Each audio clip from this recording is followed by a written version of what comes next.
6장 1절에서 11절 우리 함께 한 목소리로 읽겠습니다. 그런즉 우리가 무슨 말을 하리요? 은혜를 더하게 하려고 죄에 거하겠느냐? 그럴 수 없느니라. 죄에 대하여 죽은 우리가 어찌 그 가운데 더 살리요? 우리 그리스도 예수와 합하여 세례를 받은 우리는 그의 죽으심과 합하여 세례를 받은 줄을 알지 못하느냐?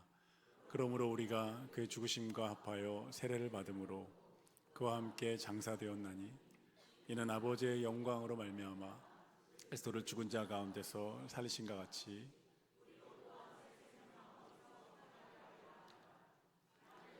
그의 죽으심과 같은 모양으로 연합한 자가 되었으면 또한 그의 부활과 같은 모양으로 연합한 자도 되리라. 우리가 알거니와 우리 옛사람이 예수와 함께 십자가에 못 박힌 것은 죄의 몸이 죽어 다시는 우리가 죄에게 종노릇하지 아니하려 함이니 이는 죽은 자가 죄에서 벗어나 의롭다 하심을 얻었음이니라. 만일 우리가 그리스도와 함께 죽었으면 또한 그와 함께 살 줄을 믿노니 이는 그리스도께서 죽은 자 가운데서 다시 살아나셨음에 다시 죽지 아니하시고 사망이 다시 그를 주장하지 못할 줄을 알미로라. 그가 죽으심은 죄에 대하여 단번에 죽으시며 그가 살아계심은 하나님께 대하여 살아계심이니 이와 같이 너희도 너희 자신을 죄에 대하여는 죽은 자요 그리스도 예수 안에서 하나님께 대하여는 살아있는 자로 여길지어다.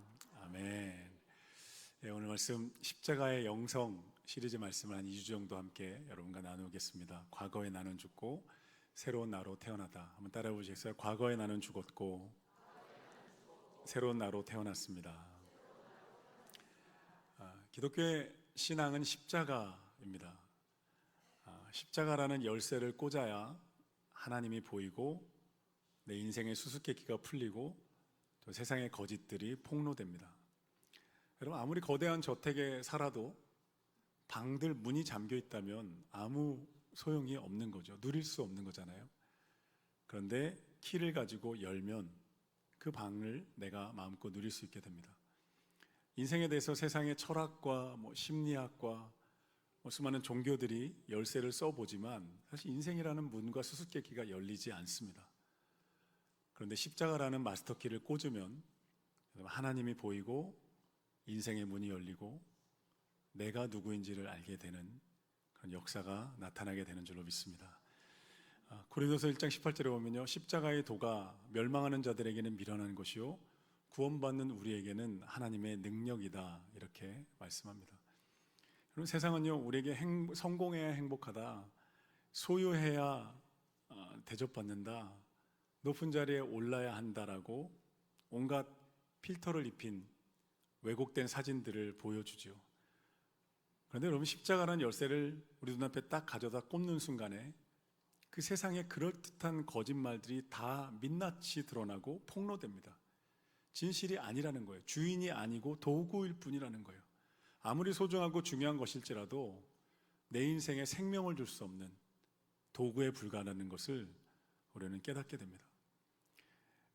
많은 사람들이 하나님을 감시자나 심판자로 오해합니다. 그래서 하나님을 무서워하기도 하고 멀리하기도 하죠. 그런데 여러분, 십자가라는 열쇠를 딱 꽂으면 하나님이 나를 위해 죽기까지 사랑하신 사랑의 아버지라는 것을 우리가 깨달아 알게 됩니다. 할렐루야, 할렐루야. 십자가가 열쇠입니다.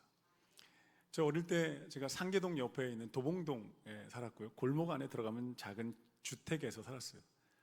근데 집 문이 이제 아파트 달림이 비밀번호 그런 게 없던 시절이니까요, 아이들이나 저희 형이나 누나 열쇠를 자꾸 잃어버리는 거예요.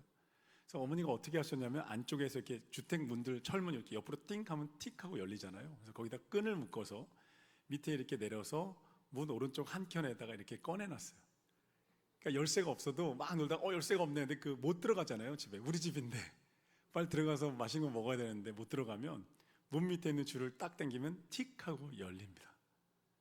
여러분, 십자가를 당기면 하나님이 보이고 내가 보입니다. 아멘. 그래서 기독교 변증가 C.S. 루이스는요 이렇게 말했어요. 나는 태양이 떠올랐다는 것을 믿는다. 태양을 내가 쳐다볼 수 있기 때문이 아니라 태양을 통해서 다른 것을 볼 수 있기 때문이다, 이렇게 얘기했어요. 이해가 되시나요? 우리 밤에 지금 뭐 도시는 가로등이 많아서 어둡지 않지만 시골에 가면 깜깜하잖아요, 밤에. 근데 새벽이 됐을 때 어스름하게 저기서 태양이 이렇게 딱 떠오르면 보이기 시작하잖아요. 똑같은 거라는 거예요. 십자가를 알아가고 십자가의 창문을 열어보면 어스름하던 깜깜하던 인생이 어스름하게 밝아오면서 인생의 의미, 내 가치, 하나님의 사랑이심을 깨달아 알게 되고 보이기 시작합니다. 사랑하는 성도 여러분, 십자가라는 안경 끼시기를 예수님의 이름으로 축복합니다. 노안은 치유되기를 예수님의 이름으로 축복합니다. 노안 오시는 40대들 있죠. 노안은 치유되고 십자가의 안경을 낄지어다. 십자가를 통해 하나님 보시기를 예수님의 이름으로 축복합니다. 그럼 내 고난의 이유, 내 삶의 가치, 그리고 내가 살아가야 되는 인생과 역사에 대해서 우리가 선명하게 보게 되는 거예요. 십자가의 영성 시리즈에서 세 가지로 십자가의 영성을 제가 나눠보려고 하는데요. 첫째는 십자가의 영성 첫 번째는 찬란한 대속의 은혜입니다. 한번 따라해보시죠. 십자가는 찬란한 대속의 은혜입니다. 사실 이 주제는 우리가 고난 주간부터 부활 주일까지 쭉 함께 묵상해 왔기 때문에 그 시간에 함께 한 걸로 가늠하면 될 것 같고요. 예수님이 나를 대신해 십자가에서 고통당하고 죽으셨다는 거예요. 할렐루야.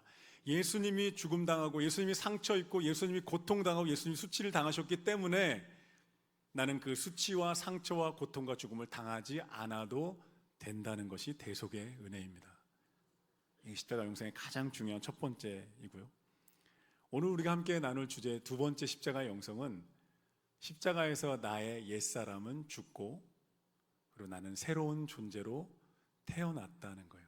신비스러운 이야기죠. 그리고 다음 주에 함께 나눌 말씀은 그래서 우리는 십자가 복음의 전달자로 살아야 한다. 사명을 가진 존재로 살으라고 하나님이 부르신다. 이런 말씀을 함께 나눌게요. 그리스도인들은 어떤 사람들일까요?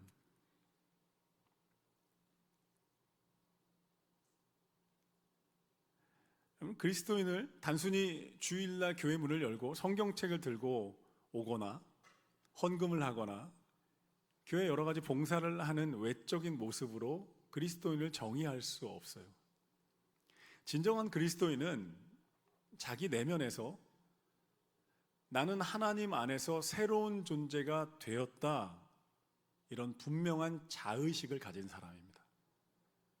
나는 예수 그리스도의 십자가를 통해서 죄의 종이나 세상을 끌려다니는 인생이 아니라 하나님의 사랑받는 자가 되었고 하나님의 나라 백성이 되었다라는 깨달음과 자의식을 가지게 된 사람, 그 사람을 그리스도인이라고 부릅니다.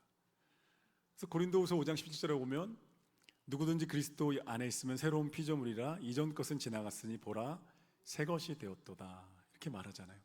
여기서 새로운 피조물은 그냥 개선됐다는 의미가 아닙니다. 조금 회복됐다는 의미가 아니라 성경 원어를 보면 완전히 새롭게 창조됐다는, 뉴 크리에이션, 이전의 모습과 완전히 다른 존재로 바뀌었다는 것을 새로운 피조물이라고 부릅니다. 과거 완전히 단절됐다는 거예요. 이게 마치 애벌레와 나비에 비유할 수 있어요. 애벌레가 여기 있을 때 여러분 이 안에 나비가 있다는 거에 믿겨지실까요? 어린아이들에게 놓고 애벌레를 보면서 야, 이 안에 나비가 있어. 에이, 거짓말하지 말아요. 에이, 번데기잖아. 에이, 더러워, 징그러워. 이렇게 말하지 않을까요? 그런데 어느 날 그 애벌레가 찢겨지고 아름다운 형형색색의 날개를 가진 나비가 날아오릅니다. 이 두 가지가 같은 존재였는데 완전 다른 거예요. 이전의 과거가 완전히 단절된 거죠. 그 존재인데 새로운 존재로 여러분 태어났다는 거예요. 물론 여전히 우리가 나비로 살아가는 법을 배우고 비행하는 연습이 필요하긴 합니다. 당장 완전해질 수 없고 또 완벽하지 않아도 괜찮습니다. 중요한 건 우리가 예수 그리스도 안에서 완전히 새로운 존재가 되었다는 사실을 발견하고 그 사실을 깨닫는 거예요. 그렇게 우리는 그리스도인이 되고 하나님의 자녀가 됩니다. 사랑하는 성도 여러분은 애벌레가 아니라 나비인 줄로 믿습니다. 옆 사람 보면서 인사하겠습니다. 당신은 아름다운 나비입니다. 애벌레는 벗어버리십시오. 아멘. 오늘 본문에서요, 사도 바울이 가장 강조하고 있는 단어가 뭐냐면 3절 말씀에 보면 그리스도 예수와 합하여입니다. 합하여라는 단어 보십시오. 이 합하여와 동일한 의미를 가진 단어가 오늘 본문에서 거의 11번 반복이 됩니다. 한번 본문 눈으로 한번 따라가 보시겠어요? 3절에 보면 그리스도 예수와 합하여 세례를 받았다. 그리고 3절에 그의 죽으심과 합하여 세례를 받았다. 4절에 보면 그의 죽으심과 합하여 세례 받았다. 그와 함께 장사되었다. 5절로 가볼게요. 그의 죽으심과 같은 모양으로 연합했다. 그리고 그의 부활과 같은 모양으로 연합했다. 6절에 보면요, 우리 옛사람이 예수와 함께 십자가에 못 박혀 죽었다. 8절에 보면 그리스도와 함께 죽었고 또한 그와 함께 살 것이다. 할렐루야. 한번 따라해 보시겠어요? 예수님과 함께 죽고 예수님과 함께 살아납니다. 신비스러운 연합을 지금 이야기하고 있는 거예요, 사도 바울이. 2000년 전 예수님이 십자가에서 죽으시는 그 순간에 내가 죽었다는 거예요. 그리고 예수님이 십자가에서 부활하시는 그 순간에 나도 새로운 존재로 부활했다는 거예요. 굉장히 신비스러운 영적인 연합을 지금 이야기하고 있습니다. 여러분, 십자가 사건은요, 우리를 지배하고 묶어있던 죄와 사단의 권세에 대해서 예수님이 자신의 목숨을 통해 모든 값을 치러버리신, 법적으로 완전하게 다 치러버리신 사건입니다. 자신의 생명으로 자신이 수치당하고 고통당함으로써 모든 것을 값을 다 치러버린 사건이 예수님의 십자가 사건이에요. 그래서 우리를 지배하던 죄의 권세나 사망의 권세가 무력화된 거예요. 할렐루야. 무효화된 거예요. 그러니까 우리는 벗어난 거죠. 그래서 죄에 지배당하고 세상에 끌려다니던 나의 시간은 끝난 거예요. 여기서 죽었다는 말을 다른 말로 바꾸면 끝났다는 거예요. 종료되었다, 졸업했다는 거예요. 그리고 나는 하나님의 사랑과 은혜에 이끌리는 새로운 시즌으로, 새로운 시간으로 들어가게 됐다는 거예요. 이게 새로운 피조물의 의미입니다. 오늘 6절 말씀에 보면 사도 바울이 그것을 이렇게 표현합니다. 우리가 예수와 함께 십자가에 못 박혔고 그 순간 죄의 몸, 죄의 종로로 타던 나는 죽었다. 무슨 말이에요? 세상에 끌려다니던 시즌은 종료됐다. 새로운 시즌이 열리게 되었다는 거예요. 여러분, 이건 마치요, 북한이라는 정말 말도 안 되는 세습 독재 정권에서 살던 한 북한 주민이 탈북하는 거랑 되게 비슷합니다. 거기서 사는 한 말도 안 되는 그 독재 정권에 고통을 당하며 매일매일 살아야 되는 거예요. 그런 인생인 거예요. 그런데 결심을 합니다. 탈출해야 되겠다, 벗어나야 되겠다 하고 북한의 경계선을 건너오는 순간에 그는 독재 정권의 권세에서 벗어나는 거예요. 어렵게 죽음의 문턱을 넘어 대한민국에 딱 들어오는 순간에 그는 어떻게 돼요? 예전에 독재 정권의 영향 안 받습니다. 대한민국의 민주주의 헌법에 의해서 통치를 받는 인생으로 바뀐 거예요. 같은 인생, 다른 거죠. 완전히 다른 존재가 되는 거죠. 자신을 지배하던 권세가 완전히 바뀌면서 그는 새로운 시즌, 새로운 인생으로 살아가게 됩니다. 출애굽기 10장에 보면 이스라엘 백성들이 그렇죠. 이스라엘 백성들이 애굽 왕 바로의 노예로 살다가 홍해를 딱 건너는 순간에 그들은 애굽의 지배를 벗어나서 하나님의 통치를 받는 백성으로 바뀝니다. 완전히 다른 시즌이 열리는 거예요. 그리고 하나님의 거룩한 백성으로 살아갑니다. 고린도서 1장 13절에 보면 그가 우리를 흑암의 권세에서 건져내사 그의 사랑의 아들의 나라로 옮기셨다고 말씀합니다. 애벌레에서 나비로 바뀌고 애굽의 노예에서 하나님의 백성으로, 북한 정권 치하에 살던 고통스러운 인생이 자유로운 민주주의 국가의 인생으로 여러분 살아가게 되는 거예요. 여러분, 그것이 우리 그리스도 안에서 우리에게 이루어진 놀라운 축복이고 여러분 변화의 열매인 줄로 믿습니다. 예전에 동계올림픽이 열리면요, 프레스센터, 기자들이 모이는 센터에 보통 미국, 유럽, 일본과 같은 동계 종목 강국의 기자들이 중간에 이렇게 중심에 다 앉습니다. 그리고 한국 같은 주변 국가는 이제 뒤로 밀려나는 거죠. 그런가 보다 하는 살아갔는데 2010년 밴쿠버 올림픽에서 우리 김연아 선수가 세계적인 스타로 올라서게 되죠. 근데 그때부터 온도가 바뀌었다는 거예요. 여러분 기억나십니까? 2010년 밴쿠버 올림픽 때 그 김연아 선수의 그 예술적인 다 2분 30초인데 다 숨을 안 쉬듯이 그거 지켜보고 있는 거죠. 마지막에 딱 끝나서 호! 딱 하면 야! 막 인형 던지고 막. 김연아가 피겨 영향이 딱 되고서 그 다음부터 어떻게 하냐면 주최 측에서 외신 기자들이 한국 기자들이 가서 김연아 어떠냐, 김연아 어떻게 자랐냐, 어떤 훈련이냐 다 물어보니까 한국 기자들을 중앙에 자리를 내줬다는 거예요. 다 물어봐. 그때 기자들이 이렇게 회고합니다. 김연아라는 건출한 인물 한 명이 한국 언론의 위상을 높였고 국가의 품격까지 올렸습니다. 우리는 중앙에 앉아 대접을 받기 시작했습니다. 여러분, 김연아라는 걸출한 인물 한 명이 분위기를 바꾸잖아요. 하나님의 아들 예수 그리스도께서 이 땅에 오셔서 십자가를 통해 이루신 일은 얼마나 더 놀랍겠어요. 할렐루야.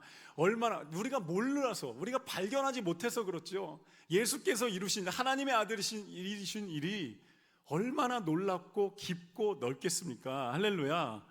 그 아들 예수 그리스도 안으로 들어가는 것, 그리스도 안에서 새로운 존재가 되었다는 것을 고백하는 것이 우리 그리스도인의 삶입니다. 사도 바울이 8절에서 그것을 이렇게 표현합니다. 우리가 그리스도와 함께 죽었고 그리스도와 함께 살았다. 똑같은 말 반복됩니다. 5절에 보십시오. 그의 죽으심에 연합했고 그의 부활에도 연합했다. 옛사람이 죽었고 새 사람으로 부활했다는 거예요. 과거의 나는 끝났다는 거예요.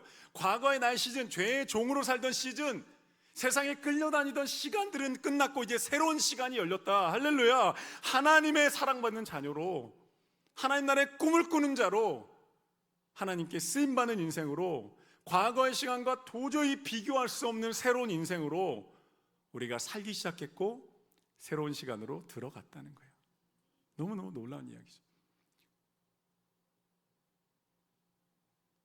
창세기 32장에 보면요, 야곱이라는 인물이 나옵니다. 야곱이 먼 고향에서 멀리 떠나가지고 삼촌 라반의 집에서 굉장한 성공을 합니다. 그리고 이제 고향으로 돌아가는데 야복강 앞에서 멈춰요. 야복강을 건너야 되는데 못 건넙니다. 왜냐하면 형 에서가 어릴 적 자기에게 당한 일에 원한을 품고 지금 칼을 들고 군대와 함께 자기를 죽이려 온다는 소식을 들은 거예요. 야복강에서 멈춥니다. 못 건너는 거예요. 그래서 자신의 가축대를 건너 보냅니다. 종들을 보냅니다. 아내와 자녀들 다 건너 보냈는데 본인이 못 건너겠는 거예요. 건너면 죽는 거예요. 거기서 야곱이 무릎 꿇고 하나님께 부르짖어 기도합니다. 성경은요, 이 기도를 씨름이라고 부르거든요. 여러분, 기도는 씨름이고 하나님께 부르짖는 것입니다. 하나님 앞에서 야곱이 거기서 밤새 기도합니다. 하나님 살려주십시오. 하나님 살려주십시오. 하나님 여기서 나를 살려주시지 않으면 저는 죽을 것 같습니다. 야곱이라는 이름 속이는 자라는 뜻이거든요. 야곱이, 저는 평생 속이는 자로 살아왔습니다.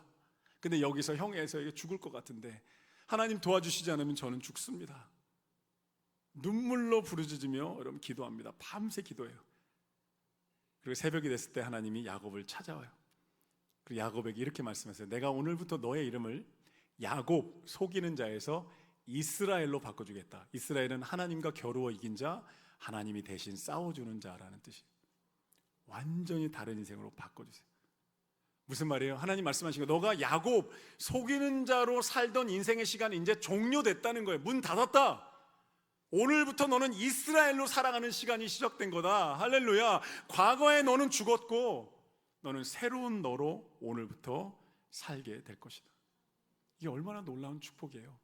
예수님이 십자가에서 이루어주신 거예요. 내가 이룬 게 아니에요. 내가 한 게 아니기 때문에 나와 상관없어요. 내가 영향을 미칠 수 있는 게 아니에요. 예수님이 다 이루어 버리신 거예요. 십자가에서 자신의 목숨 다 내어주면서 죄와 사망의 권세를 무력화시켜 버리신 거예요. 그리고 완전한 나로 탄생하게 십자가의 길로, 십자가의 은혜를 열어주신 거예요. 죄의 종이었고 사망의 권세에 지배받던 이가 하나님의 사랑받는 자로, 하나님의 은혜의 통치를 받는 자로 살아가면서 새로운 시즌의 문이 열리게 된 줄로 믿습니다.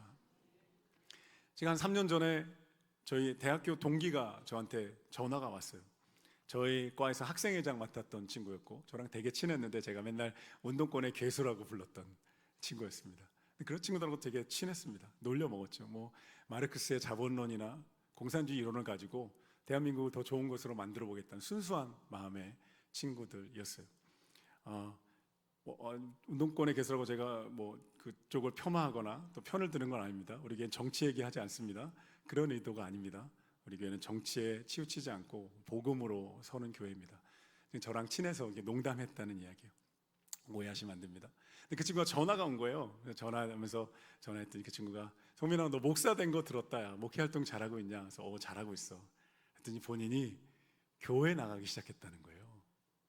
제가 너무 놀랍잖아요. 그래서 야, 네가 교회 나가냐? 진짜 놀랍다. 야, 그 친구가 저한테 야, 네가 목사 된 게 더 놀라워. 우리 다 타락시키고 너 혼자 구원받으니까 좋냐? 과거는 묻지 마시고. 근데 이 친구가 언론사를 다니면서 소위 잘 나가는 인생이었어요. 근데 몇 년 전에 심근경색이 와서 쓰러진 거예요. 40대 후반에. 병원에 누워서 수술을 앞두고 수술을 받고서 그 침대에 누워서 생각한 거예요. 내 인생이 뭐냐? 이렇게 끝날 수 있는 거구나. 뭘 위해 살아가 온 거였지? 그러면서 그가 침대에서 친구가 어릴 적 다녔던 교회와 하나님을 떠올렸어요. 교회 한번 가야 되겠다. 그리고 다행히 잘 수술해서 교회에 나가기 시작했어요. 만나서 참 많은 얘기를 나눴습니다. 그 친구가 그런 얘기 하더라고요. 내가 교회에 나가고 있지만 아직 내 안에 뭔가 신앙이 생긴 것 같지는 않아.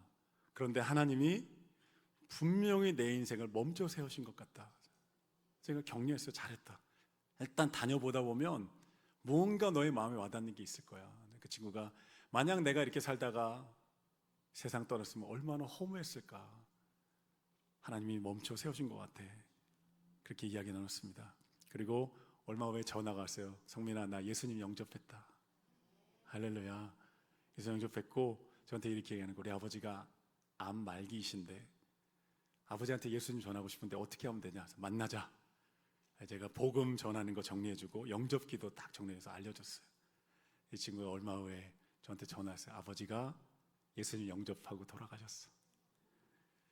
그리고 성민아, 수목장 할 건데 수목장에 적을 성경 구절 하나 추천해줘. 그래서 제가 시편 52편 8절에 나는 하나님의 집에 있는 푸른 감람나무 같으며 하나님의 인자하심을 영원히 의지하리로다. 이 말씀을 줬어요. 여러분, 세상을 향해 치닫던 인생이었어요. 성공이 전부라고. 하나님, 그런데 하나님이 없는 인생, 진정한 생명과 의미는 없는 인생으로 불나방처럼 불을 향해서만 달려가던 인생이었어요. 그런데 하나님이 멈춰 세우신 거예요. 그리고 말씀하신 거예요. 과거에 너가 살아온 인생 이제 종료야. 이제 졸업이야. 이제 끝난 거야. 이제 새로운 시즌으로 나와 함께 가자. 나와 함께 새로운 너로 거듭나서 함께 걸어가자. 나의 사랑받는 자녀로 하나님 나라의 꿈을 꾸는 자로 함께 살아가자. 하나님이 에벌레인 친구를 나비로 변화시키셨어요. 누구든지 그리스도 예수 안에 있으면 새로운 피조물이라 보라 새 것이 되었도다. 그리고 3주 전에 전화가 왔습니다. 성민아, 나 성경 통독 시작했다. 야, 놀랍다. 야, 그 친구가 너가 매주 설교하는 게 더 놀라워. 뭔지는 잘 모르겠어 아직. 그런데 읽다 보면 뭔가 마음에 와닿는 것 같아. 제가 그래, 계속 읽으면 돼. 하나님이 너 계속 끌어당기시는 것 같아. 너무너무 감동이었습니다. 오늘 본문 11절에 보면 너희 자신을 죄에 대해 죽은 자로 여길지라 말합니다. 여기라는 말을 헬라어 원어로 보면요, 계좌에 입금됐다는 거예요.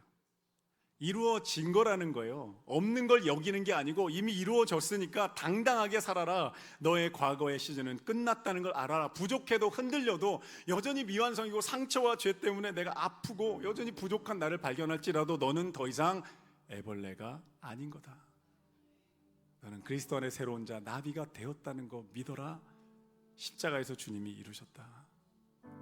죽음을 이기시고 승리하신 분이 너의 하나님이다. 할렐루야. 하나님 나라가 임했다는 거예요. 기독교의 위대한 성자로 불리는 어거스틴이요, AD 4세기쯤 인물인데요, 17살쯤에 카르타고라는 대도시에 유학을 갔다가 타락하게 됩니다. 마니교라는 이단 종교에 빠지고, 그리고 검투사 경기에 매일 가서 피 흘리는 검투 경기를 보면서 막 도파민이 분비되고 여자들 만나 성적 타락에 빠져요. 근데 어스틴의 고백록에 보면요, 그 시간 동안에 본인이 제일 괴로웠다는 거예요. 본인이 아는 거예요. 여러분, 내가 제일 잘 알죠. 내 인생이 뭔가 불안하고 내 인생이 공허하고 뭔가 기반이 없다는 거 내가 제일 잘 알아요. 잊고 싶은 거예요. 뭔가 추구해서 뭔가 눈에 보이는 걸 통해서 덮어두고 싶지만 인간은 그게 잊혀지지 않습니다. 고아의 영에 시달리며 살아가는 거예요. 어거스틴이 그걸 알았다는 거예요. 고통스러운 시간이었다. 그런데 그가 32살 됐을 때, 15년의 시간이 지났을 때 그가 어느 날 우연히 성경을 집어 로마서를 읽다가 하나님을 만나게 돼요. 그 자리에서 무릎 꿇고 예수님을 구주로 영접합니다. 타락했던 인생, 세상에 끌려다니는 인생이 졸업한 순간이었어요. 종료된 거예요. 그리고 새로운 시즌으로 그리스도와 함께 사는 인생을 그는 시작하게 돼요. 어거스틴이 그렇게 거듭난 후에 어느 날 길을 걷고 있는데 예전에 함께 만났던 여인이 어거스틴을 알아보고 달려오는 거예요. 어거스틴 나예요. 나 알아보시겠어요? 달려오는데 어거스틴이 주춤하며 딱 섭니다. 그리고 그 여인에게 말합니다. 당신은 예전의 당신이지만 나는 더 이상 옛날의 내가 아닙니다.